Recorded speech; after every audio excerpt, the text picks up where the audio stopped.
Bugünkü yeməyimiz çiftədir uşaqlar. Çiftə elədim. 1 kilo ət aldıq, bildiniz də. 1 kilo ətə 250 qram quyruq, 2 qaşıq düyü, 300 qram soğan. İçinin turşusu, ondan sonra 300 qram noxudu, hamısı töküldü. İndi ona bişir, onu gördünüz də. Bir dənə çiftə, məsəl üçün məclisdə 150 qramdan götürülür. 150 qramdan, 120 qramdan, 130 qramdan götürülür.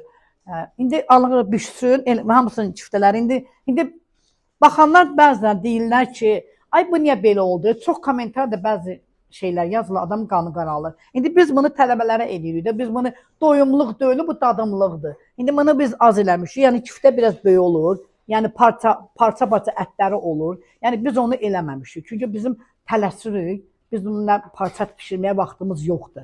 Ona görə tez bazar bu çiftəni elədik ki, yəni uşaqlarımız Azərbaycan mətbəxindən anlayışı olsun. Yəni Azərbaycan mətbəximiz çox zəngindir.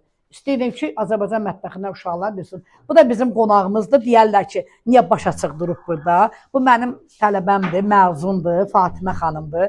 Gəlin məni görməyə. Çox sağ olsun, Allah xətrini əziz eləsin. Fatihə, sən bizim qonağımızsan. Çünki başın açıqdır, bəzən kommentarda yazırlar ki, baş açıq var orada, amma sən bizim qonağımızsan. Yəni, sən ona görə sənə olar. Çox sağ ol ki, əziyyət keçmirsən, gəlmirsən. Qızım, var ol, sağ ol. İndi Allah qızın çiftlər bişsin, servis edəcək.